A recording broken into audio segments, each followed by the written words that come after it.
Now we will be discussing something on the intraocular lens. In the earlier videos, I have told you what is the use, why the rationale, why are we putting the intraocular lens during a cataract surgery. So we can divide the intraocular lens on various types. Like first is on the basis of the site of placement. So friends, as you know that the normal natural lens is inside the anterior segment, that is in the posterior chamber. So ideally, once we are taking out this lens, it should be placed in the same anatomical position, isn't it? So can I say the best lens is within the capsular bag? So this is my first site, the best site in the capsular bag. What is this bag? This is the posterior capsule and some edge of the anterior capsule. So this is the most anatomical site, the best site for the lens. All right. So these lenses are basically the posterior chamber lens. We call them the PCIOL, the posterior chamber lens. Now friends, they look like this. Okay, so this is the site, the posterior chamber intraocular lens. They look like that, isn't it? So this has got the optic and this is having the haptic. The haptic is the one which is hinging and holding the edge of the posterior capsule, and optic is the one, the central part by which we see the lens. Now, suppose there is a complication during the surgery, suppose, and there is a rent, there is a rupture of the posterior capsule. So friends, in such a case, if this rupture is large enough, I can't put the posterior chamber lens in the bag. I can't, because the moment I inject it here, it will fall down into the vitreous cavity. Now my option number one here is that I can put the lens here, which is near the capsule but over the anterior capsular edge. So these type of lens are called as the lens in the sulcus. Okay, so we call this place that is within the posterior chamber, but it is over the anterior capsule. So this edge, this is called as the lens in the sulcus. Now what is my third place?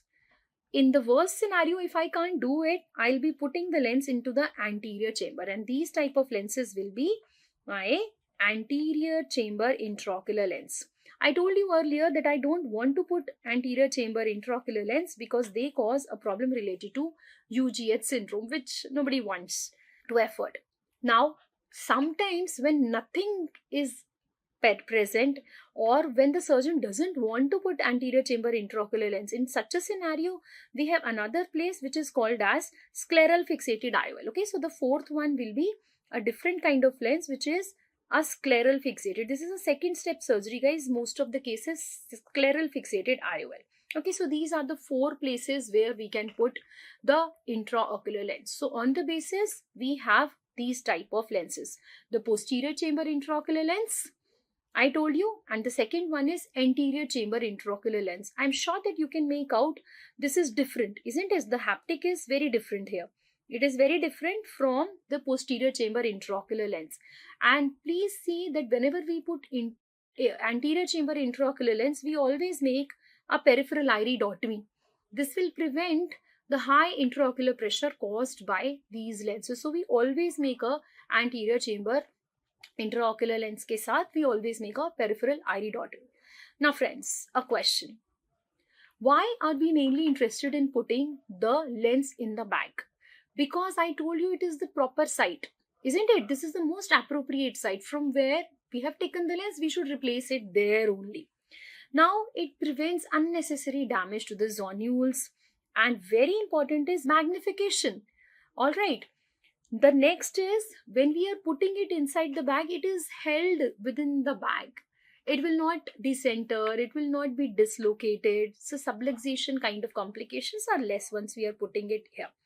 And obviously it is going to reduce the chances of PCO because it is going to hold the posterior capsule also. So it will prevent the further migration of the cells. So it is very important if you are placing it inside this bag.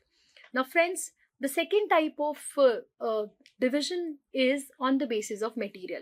So we can have multiple materials. We can have PMMA first, that is polymethyl methacrylate. Okay.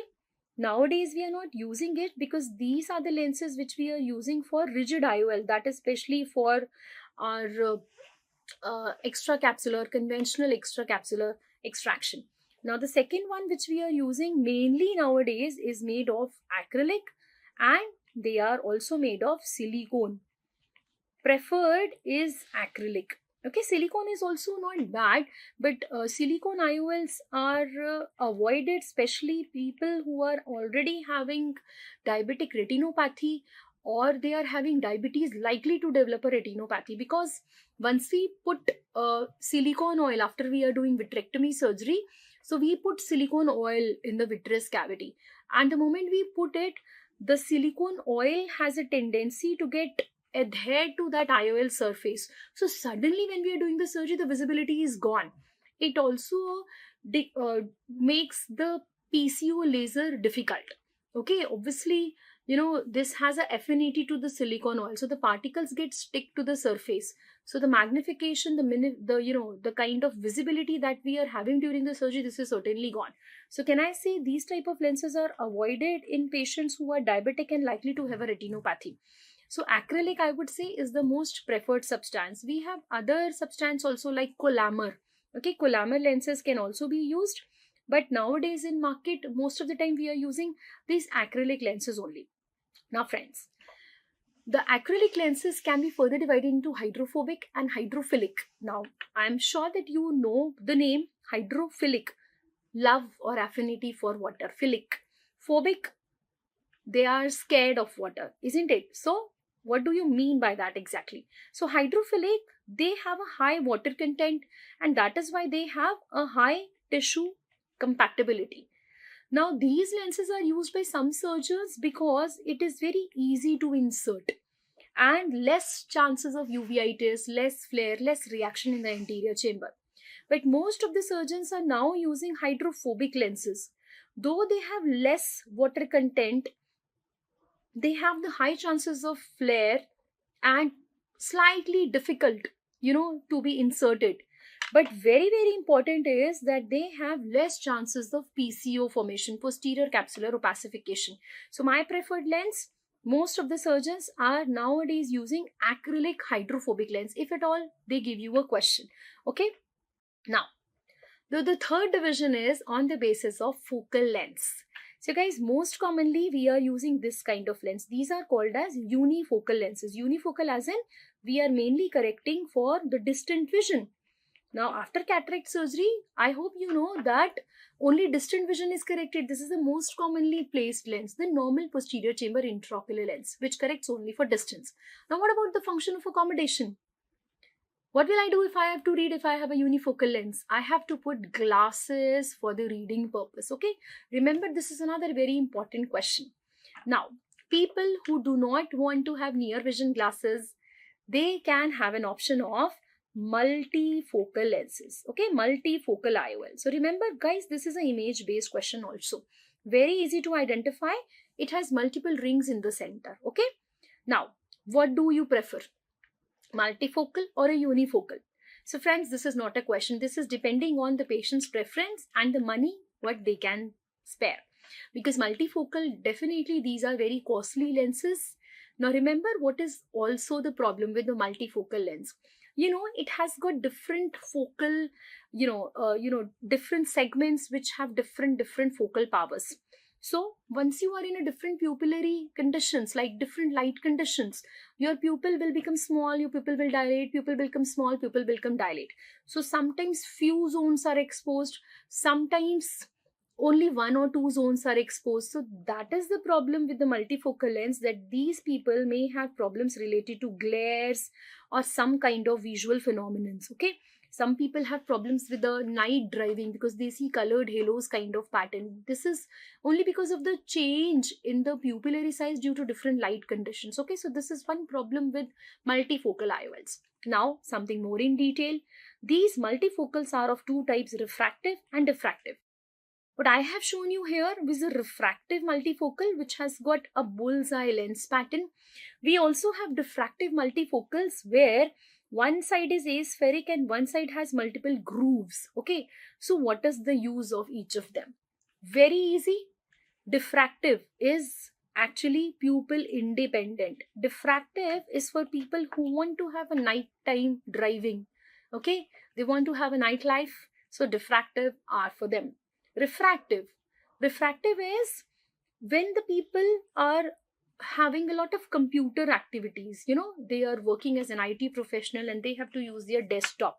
So activities which rely heavily on the intermediate vision. Okay, so you can remember refractive is for people who are studious, intermediate, and diffractive is for people who enjoy nighttime driving. Okay, so remember this much about multifocal lenses. Now, another important lens which can be used for people who do not want the multifocal lens, who do not want a unifocal lens, and they do not also want the glasses for neo vision. So these are called as accommodative lens. And the prototype of these lenses are the Krista lens. Krista lens. Okay.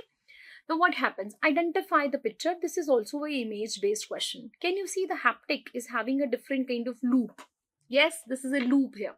Now the optic is very special here, friends, because this is the only lens where the optic slightly moves in front when you want to read. Suppose I want to read, there is an accommodative effort from my side, there is change in my eye structures. What will happen? The optic will slightly move anterior. So this is going to help me in the focus. So remember, it mimics the eye's natural ability to focus. It gives you around 2 diopters of magnification, 2 diopters of accommodation easily.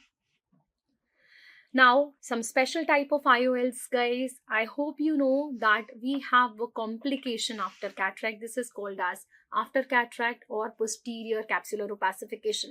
So to prevent that from happening, we have made some changes in the lens. So the one change is the square edge lens. Can you see? The edge of the lens, which is generally like that, we have made it squared.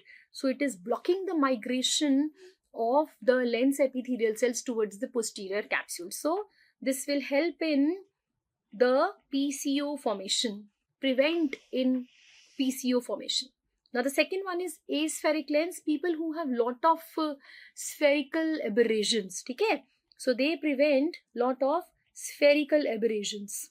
Like, we have this for high plus glasses, high minus glasses, pin cushion, barrel shaped distortions. So they prevent the spherical aberrations. So these are very good lenses, give very good visual acuity. Okay, so very good visual acuity they provide. Now the next one is some lenses which are heparin coated, so they decrease the chances of inflammation. These are called as heparin coated IOLs. Okay, some patient who has uveitis earlier, so in such case there is a very high chance of post-operative inflammation. So in that case we can use heparin coated IOL. Now, a very important expected question is a new lens. This is toric lens. So guys, this can be your image based question. Kindly see, this is a PCIOL only. But do you see some kind of markings here? These markings are telling us that once you are putting the lens in place, you inject it and then you rotate into a place. You rotate it into a place. So these lines, these dots are aligned. Okay, these dots are to be aligned with the steepest meridian. So can I say this will be very useful in a patient who already has a preoperative astigmatism? Isn't it? Suppose somebody has a cataract and somebody also has a lot of astigmatism. So cataract ke liye you have removed the cataract, you have done a cataract surgery. What about the astigmatism? So to give him the perfect vision, you can implant a toric type of IOL. When you adjust it accordingly so that the dots are aligned with the steepest axis. So it corrects the astigmatism also. It will give your patient a very good, a beautiful vision.